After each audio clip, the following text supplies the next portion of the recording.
Ladies and gentlemen, yes, anyone with a wine glass and a spoon. Ladies and gentlemen, thank you so much. I hope you've enjoyed your meal. It is now my extraordinarily great honour to introduce our President, Christine Christian, to come to the stage and give her President's address. Ladies and gentlemen, Christine is pushing her way through the crowd.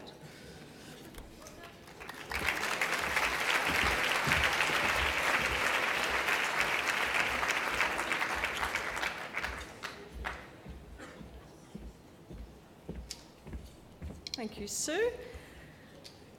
I think I need my glasses too. Good evening, ladies and gentlemen. It's just so wonderful to see this magnificent room this evening. And on behalf of all members of CEW, I would like to welcome you to our annual dinner and thank you again for sharing this evening with us. It's just wonderful to see that we have a full house and congratulations to our very able and talented dinner committee, chaired by none other than Sue Cato, and again, this has been another sellout occasion. So I think clearly the CEW dinner is one of those occasions that is now on the calendar for a long time.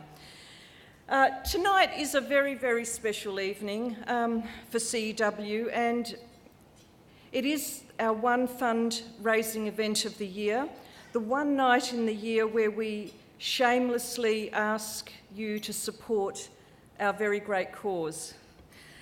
It's also a wonderful opportunity for all of us to come together and to celebrate what CEW is all about. In fact, before I just go on, could all of the CEW members here this evening please stand up, and we'll give them all a big round of applause. They're sprinkled all through the room.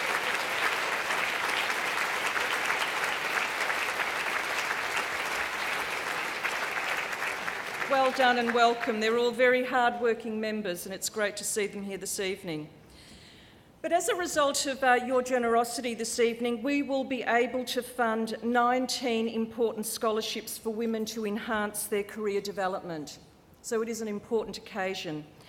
As many people in the room know, Chief Executive Women, or CEW as we're known, is the preeminent organisation representing Australia's most senior women leaders in Australia, from the corporate, from public service, academic, and from the not-for-profit sectors.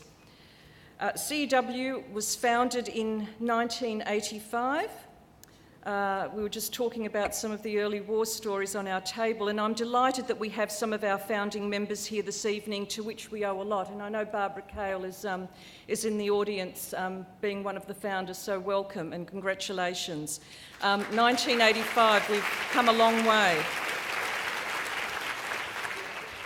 CEW has over 270 members.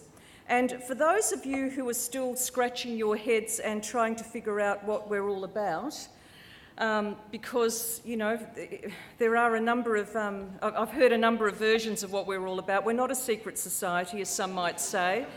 And there's no real sort of secret women's business. We're actually a fraternity. We're an organisation where our members freely unite and work together as equals towards our shared vision, which is women leaders enabling women leaders. Or saying it another way, and I quote the lyrics from a famous Taylor Swift song, "There's a special place in hell for women who don't help other women." I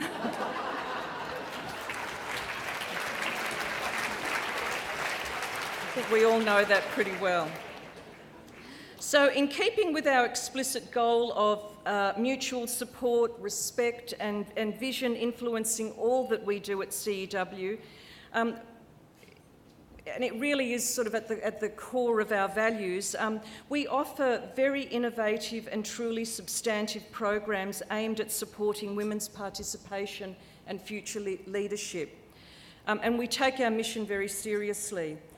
Some of our initiatives include scholarships, for which we're here tonight to raise funds. I think we've already mentioned that a couple of times. I'll mention it again. and the highly regarded Leaders program, which is offered to emerging female executives throughout Australia.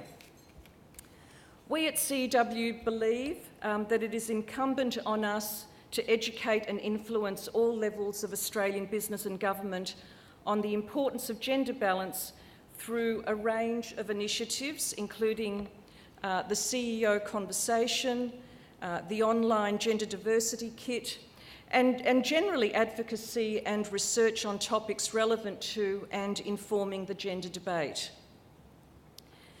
And we know that we've made significant progress, particularly towards equality over the past, century, but we've still got a long, long way to go.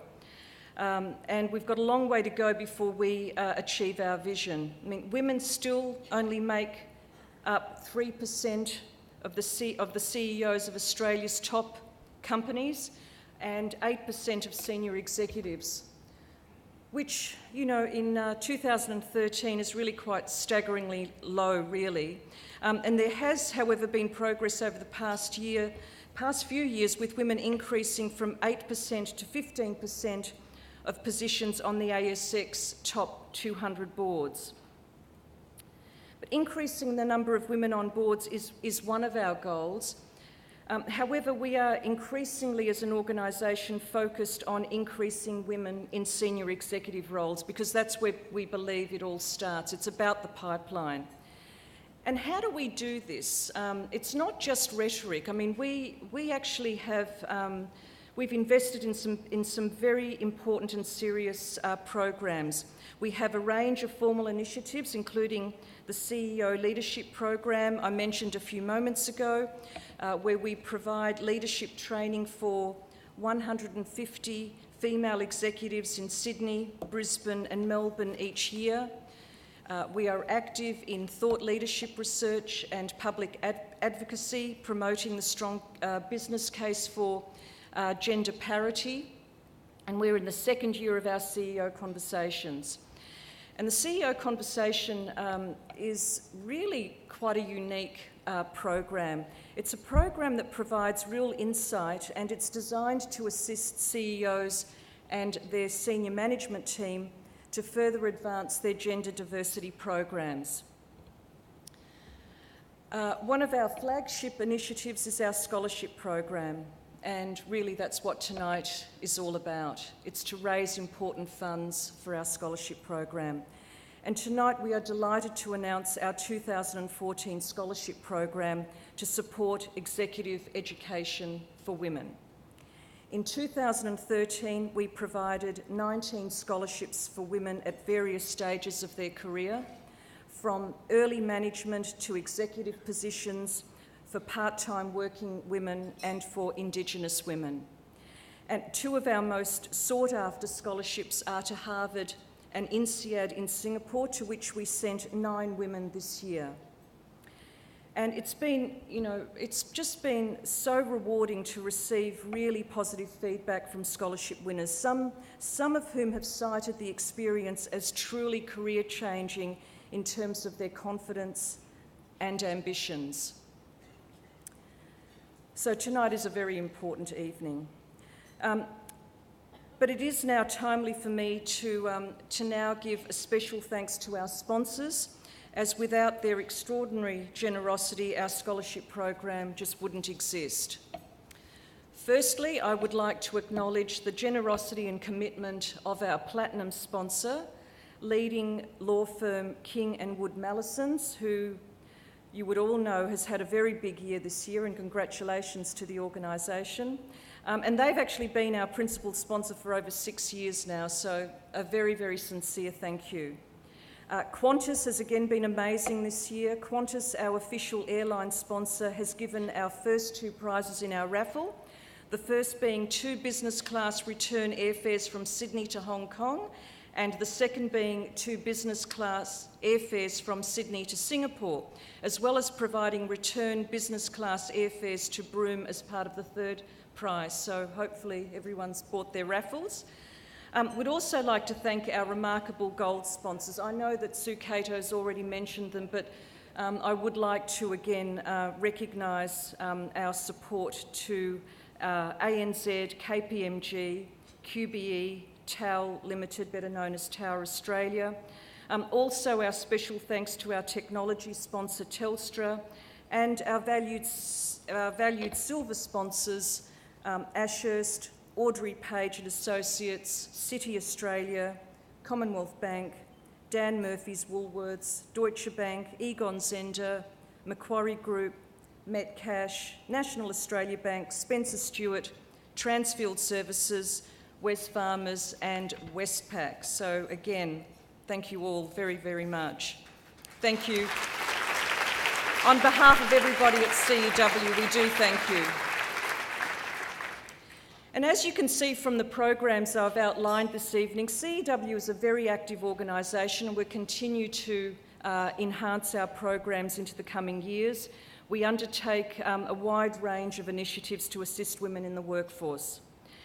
And as we are a relatively small member-based organisation, we and our secretariat, ably led by our CEO, Julie White, I think I see her in the audience somewhere, can only do this by working in partnerships with organisations including the Australian Institute of Company Directors, Bain & Company, the Business Council of Australia, the Male Champions of Change and the Equal Opportunity in the Workplace Agency.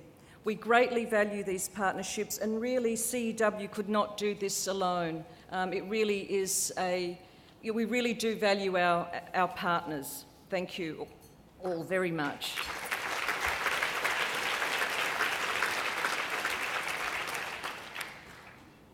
So it's now my pleasure to begin the introduction of someone who holds a very, very special place in this country. The introduction is to Major General Simone Wilkie AM, who this evening is our guest speaker. And we were absolutely delighted when Simone agreed to be our speaker this evening. Simone is the commander of the Australian Defence College and was recently promoted to the rank of Major General, which is a 2-star general for those of us in the civilian world. And it really is an amazing achievement given she is only the second 2-star female Army General Australia has ever had, Elizabeth Cosson being the first. Simone was commissioned into the Royal Australian Corps of Signals in 1983 and served as a lieutenant and captain in a range of regimental and instructional appointments in land and training commands. Key appointments have included platoon commander at the 1st Recruit Training Battalion, instructor at the Royal Military College Duntroon, training officer for the 7th Brigade Signal Squadron, adjutant 1st Signal Regiment, and adjutant of the Force Communications Unit in Cambodia. Major General Wilkie's command appointments include commanding officer of the 136 Signal Squadron, Commanding Officer of the Corps of Staff Cadets at the Royal Military College Duntroon, Commander of the Army Recruit Training Centre, and Assistant Commander, Joint Task Force 633 in Afghanistan in 2011-2012. And if that's not all, her staff experience includes Career Advisor Signals and Staff Officer Grade 1, Plans and Selections in the Directorate of Office Career Management, Staff Officer Grade 1 Operations Support at Headquarters 2nd Division, Assistant Chief of Staff on the Multinational Force Headquarters Iraq in 2007, Chief of Staff Headquarters Training Command, Director General Training Forces Command and Chief of Staff Army Headquarters. Makes you feel very, very inadequate, or it makes me feel very inadequate. Simone has a Bachelor of Social Science, a Graduate Diploma in Telecommunications Systems Management, a Graduate Diploma of Strategic Studies and a Masters of Defence Studies. Her personal awards, and I go on, I mean, we're talking about a high achiever here. Her personal awards include an Officer of the Order of Australia, a Commendation for Distinguished Service and the United States Bronze Star. Major General Wilkie is patron of the Australian Defence Force Women's Australian Rules Association and a director of the Army and Air Force Canteen Service. So, quite a list. Simone is married to Bill Hanlon, who is with us this evening. Welcome, Bill. And hailing from Ballarat, Victoria, somehow, and I don't know how she does this, she manages to find the time to be a keen sportswoman, renovator and traveller. And we are so proud to have Simone as a member of CEW and very grateful for her giving her time tonight to speak to us. But before I ask her to come to the stage, we have a special guest, Elizabeth Broderick, our National Sex Discrimination Commissioner and Chair of the Review into the Treatment of Women in the Australian Defence Force and a member of CEW, who will give us a very special insight into Simone. Thank you all very much and enjoy the rest of the evening.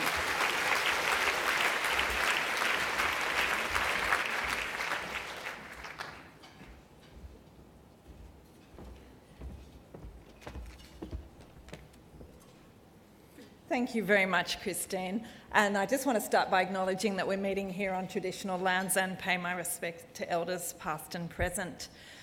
Major General Simone Wilkie, fabulous members of the Australian Defence Force, and there's a table of very senior Army women sitting just over there.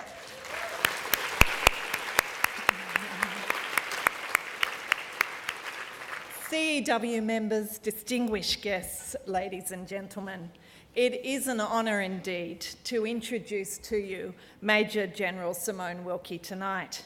As Christine's outlined, she has a CV like none I've ever seen.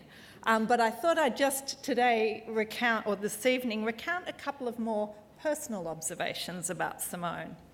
You see, I've had the pleasure of working with Simone now for the last few years, and I have I've observed closely her deep commitment to service, to the protection and well-being of our nation, often in extremely difficult conditions.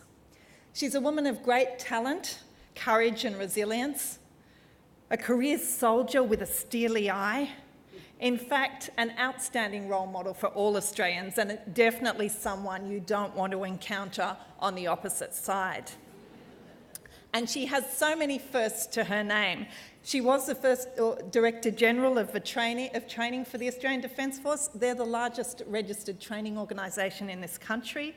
She was the first female Chief of Staff to the new feminist poster boy, the Chief of Army, Lieutenant General David Morrison. And she was the first female commander in Afghanistan.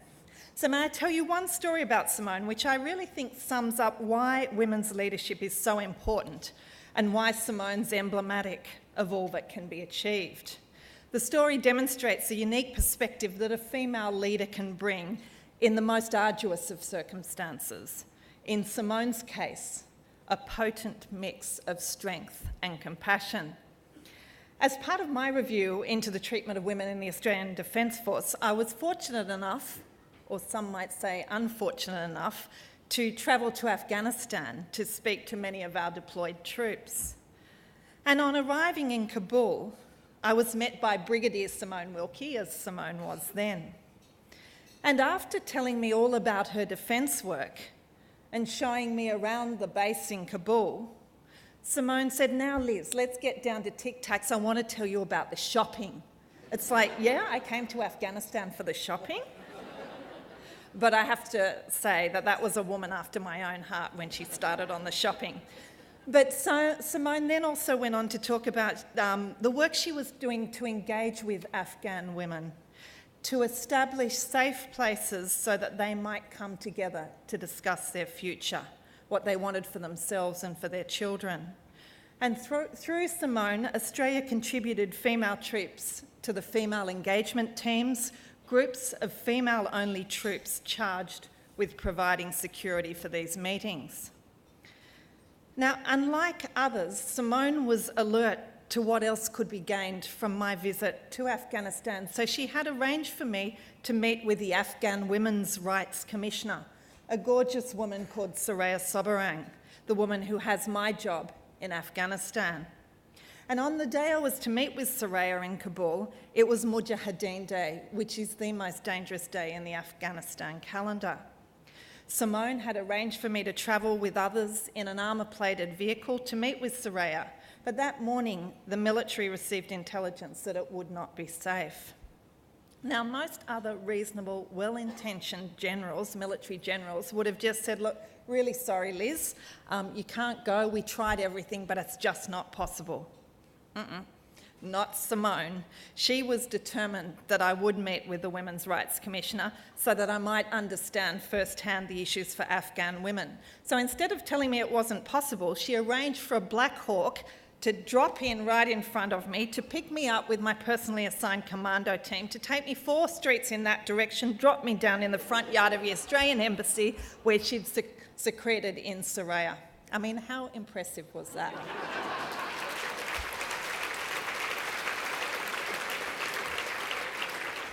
I'm sure that Black Hawk wasn't just for me, but it sure felt like it, Simone. So I think Simone knew that if Soraya and I got together, I'd be able to find out more about what Afghan women wanted and needed, and that through that could help our government, AusAid, our military, and concerned women and men all across Australia in their efforts to ensure that the voices of Afghan women are not forgotten. Because it's one thing for me to stand up here in Australia and advocate for women's rights, to demand that women have equality. It's absolutely another thing to do that in Afghanistan. And this was brought home to us 2 years ago when Soraya's predecessor, Hamida Bamaki, was killed in a suicide bombing. It was the birthday of her second daughter, who was turning 14, and the whole family, Hamida, her husband, and 4 children, went out to lunch to celebrate. None of them came home. I have nothing but admiration for Simone. She is many things. She's an exceptional warrior. She's a fearless leader, a committed human rights defender, and an inspiration to so many men and women across Australia's military and beyond. And she also has a great sense of humour and a wonderful capacity to put people at ease, even in the most challenging of circumstances. And she really does know about shopping in Afghanistan, I can tell you from the beautiful scarves. So Simone's living proof that great leadership is about being fearless, it's about being determined, it's about being courageous and compassionate. She is inspiring a generation of military women to reach for the top. So it's such a great privilege to have her with us tonight, to be able to introduce her to you and to be able to hear her speak. Thank you very much, Simone.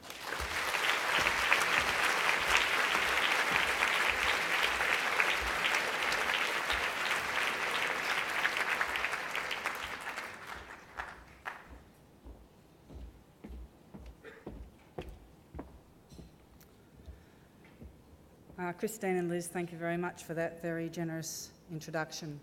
It's indeed an honour to be here this evening to address you for the CEW Annual Dinner. I was actually enrolled in the program in 2007 for a short period before I went to Iraq, and I found it an excellent opportunity to not only share experiences but also to learn from other women. And I know there are some other Army women here this evening who have also had the benefit of the CEW program. But tonight I would like to share some of the insights of what it's like to be in the Army and what I've learnt through my experiences.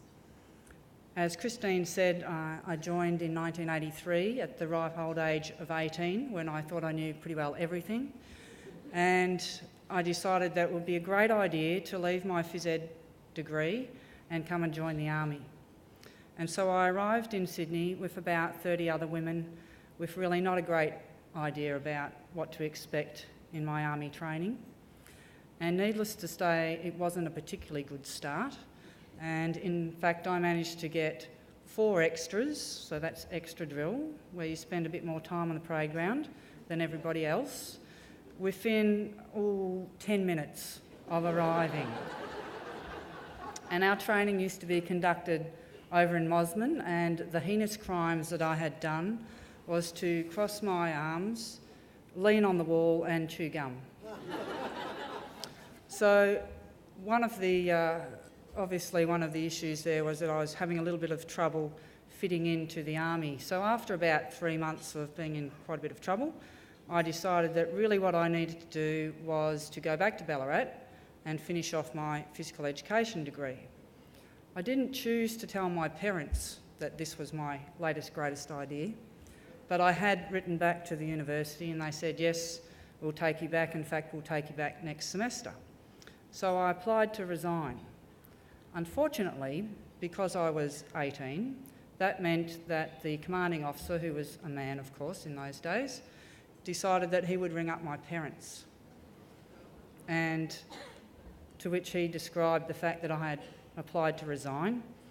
And he said, so there's two options. We can keep her here in the training, or we can send her back to Ballarat. Now, given that my parents had managed to send my brother to the Navy and myself to the Army and didn't have any children at home after that 18-year period, you can imagine that the response was, put it in the round file, she'll like it eventually. And of course, 30 years later, he was clearly right. But just to make sure that I didn't come back to Ballarat, my parents decided that they would fly up to Sydney and come and visit me to reinforce the value of serving the nation. And so I took them on a visit around what was then the Women's Royal Australian Army Corps School in Mosman, and they were marvelling at the beautiful views, perhaps not the buildings for those of you who've seen the location there. And I took them into the area where we had our bar, and we had a merit board. And this merit board included a lot of stars on it. So if you happened to get an extra drill, you would get a bronze star, a bit like those ones that children put in their school book. If you'd been perhaps a little bit more devious, you would get a silver star, and that would include stoppage of leave. And if you're a real star, you would get a gold star. So my parents came through this room and they looked up on the merit board, and there I was on the top of the merit board. So back to Ballarat they went, absolutely delighted that I was doing so well in my academics.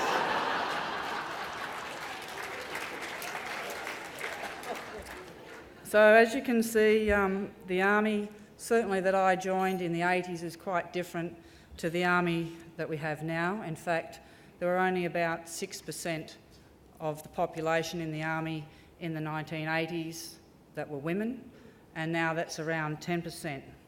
Training, as I described, was single sex, so I joined with 30-odd other women. Women couldn't serve in field units or go on deployments, and indeed you couldn't even come to Victoria Barracks here in Paddington, where we used to have a guard. So you'd come down for a week, guard the barracks and run a parade, but clearly women weren't capable of doing that in the mid-80s. Of course, now we have women serving on operations across the globe in positions as diverse as engineers, pilots, United Nations liaison officers, the field engagement teams that Liz talked about before. And we also have women in unit, base and formation commanders. And so a formation commander can, in this case, with Di Galash, command up to about 2,000 people. People often ask me, how do you lead in the army? In a male-dominated, physically demanding environment, does your style need to actually be different to the men's? And I often describe this as the femininity tightrope, where you're balancing being part of the group, but also maintaining your femininity. And certainly no female officers earn respect by trying to be one of the boys.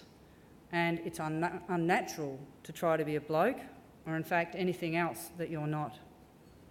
And I've certainly found that if you act in this manner, men will listen to you as the leader, but they're unlikely to respect you. So it's important to remain a woman first and foremost, and not to underestimate the importance of self-esteem and self-confidence. And when you have confidence in your ability, you can make the most of the opportunities when they are presented to you.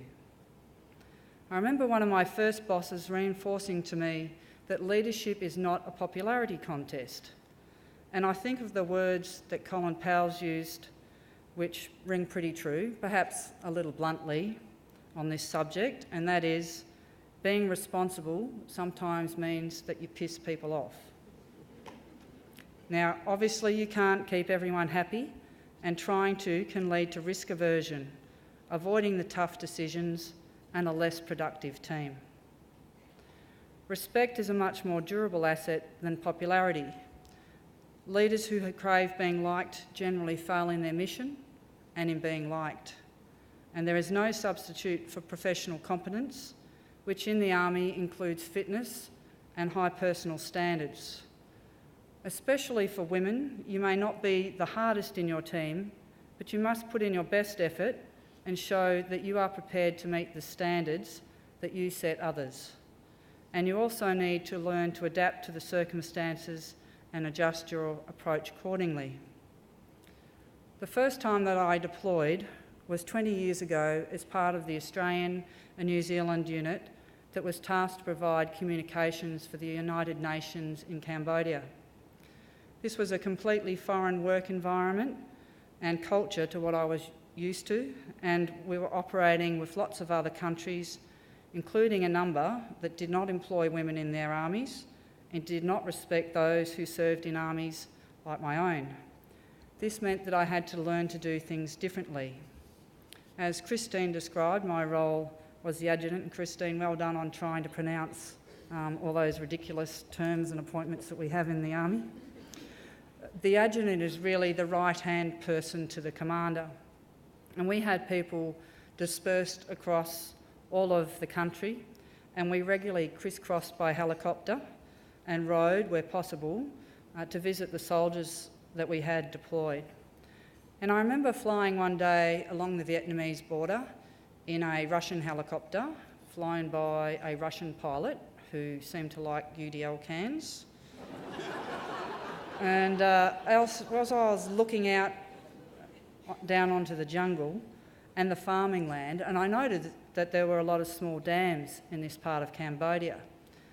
And then it dawned on me that these dams were actually the result of carpet bombing. They were stark reminders of the scars of war on the landscape of Cambodia. And there were also stark daily reminders of the impact that war had on the Cambodian people, such as amputees and orphans.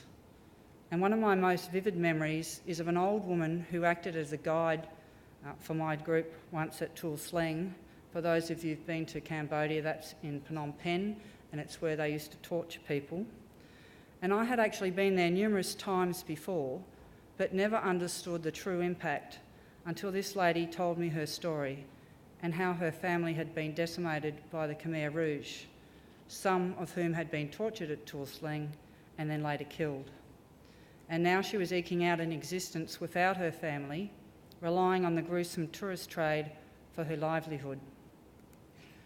Through my experiences and observations in Cambodia, I realised that no matter how hard things or how hard I thought things had become, it can always get worse, and that people in adversity can be incredibly resilient.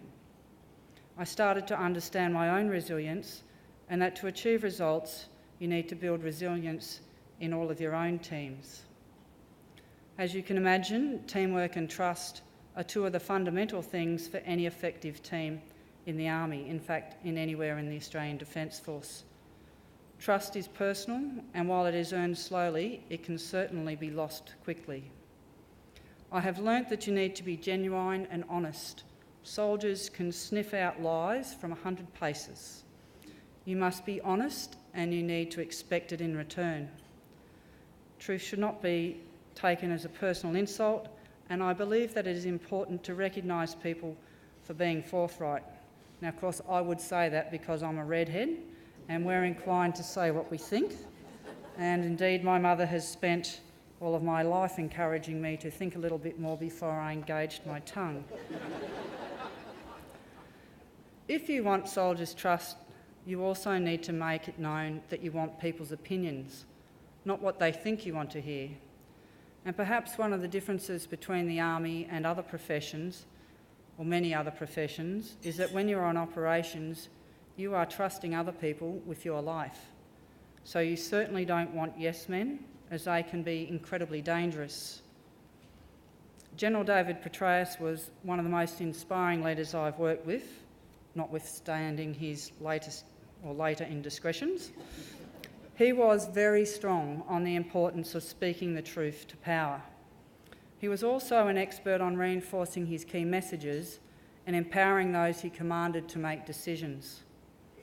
I deployed to Iraq as General Petraeus' Assistant Chief of Staff, where I was responsible for tasks such as security in the Green Zone and around the embassy headquarters where the American ambassador and the commanding general worked from, coordinating the staff effort on the campaign plan and assisting the Chief of Staff, who was a 2-star Marine General, to run the headquarters, which was around 1,500 people from a raft of different countries.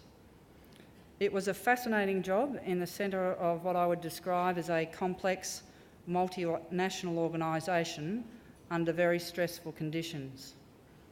It can be very difficult to produce outcomes in such a large and diverse organisation, with some countries having different agendas. If you wish to lead in these circumstances, you need to be comfortable and capable of dealing with complexity, uncertainty, and to a degree, chaos. You certainly need a simple sense of purpose that is clearly articulated to all. On operations, you work in teams, as I've explained, under extreme pressure, so leadership is crucial to success. And I would define or think of leadership as a combination of innate ability, education and experience. Theories are useless if you can't apply them. And the most important things are to understand and inspire your people to do their best. And I'm a stalwart for the importance of knowing yourself, knowing your job, and knowing your people. And these 3 things will help you to succeed in pretty well any environment that you work in. Over the years, I've also come to appreciate that you need to motivate, cultivate, and reward your people. Most importantly, you need to build a workplace based on trust and teamwork. And you need to ensure that your subordinates know that the buck stops with you, that they are responsible for their own actions, but ultimately, you are the one that is accountable. I've been fortunate to work with a lot of very capable women, but one who stands out is a young major who worked for me in Afghanistan. She selected, trained and then deployed her specialist team for 8 months to conduct a highly sensitive information gaining task. She knew the strengths and weaknesses of all her staff and was adept at adjusting to operational circumstances and getting the best from her team under difficult and demanding circumstances 24 hours a day. Because she was incredibly competent, a highly capable leader and knew what I expected, I trusted her implicitly to do her job. This meant even though this was the most sensitive and complex part of my organisation, the trust that we had built up between us meant that I could let her do what she needed to do. This then enabled me to spend more of my own time on other global or strategic aspects of my role as the Assistant Commander of the Australian troops in Afghanistan.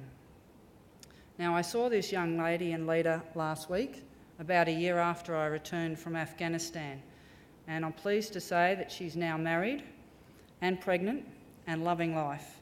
She's still in the Army and one of the best officers I've had the pleasure of working with.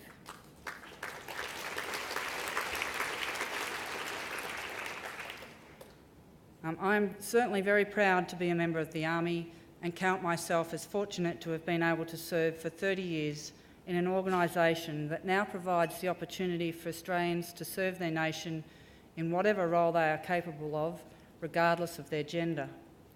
During the course of my career, I've had some opportunities that I never thought possible, not least of which was Commanding Officer of the Royal Military College Duntroon and Commandant at Kapooka.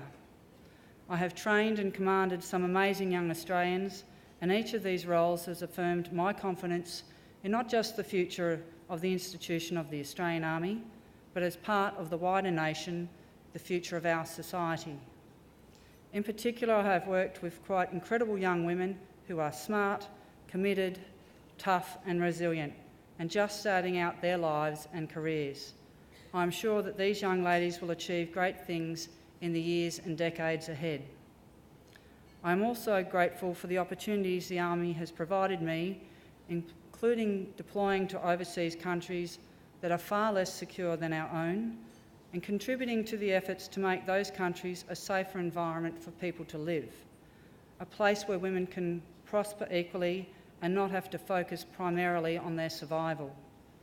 These are the things that we sometimes take for granted in Australia, a country where equality of opportunity is becoming a stronger fabric of our society. So whilst we sit here in these lovely surroundings this evening and quite rightly recognise and celebrate the achievements of some remarkable women, we should also remember that in many countries around the world, women fight every day for the basic rights that we take for granted. So as members of CEW, I encourage you all to continue to learn from others and provide opportunities for other women to prosper and achieve their dreams. Thank you.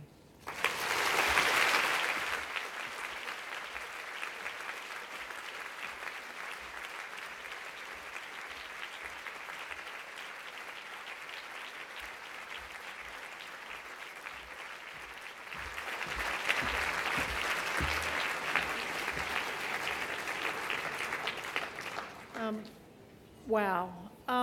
Sue Kench from King & Wood Mallesons will be giving the formal vote of thanks a little later in the evening. But Simone, if I can, just in a short moment, I don't know, seeing yourself and the table behind you, knowing these fabulous women are coming through the Defence Forces, feels safer and more protected as a nation. Thank you. And I've got to say, this is probably the safest room CEW's ever had, actually. But Simone and I had a conversation before the dinner, and as you would know, at normal dinners like this, you know, big bunches of flowers are handed over, and Simone and I discussed, and we decided and very generously agreed that rather than flowers, that Simone would make a contribution to the scholarship fund. So thank you very much for that, Simone.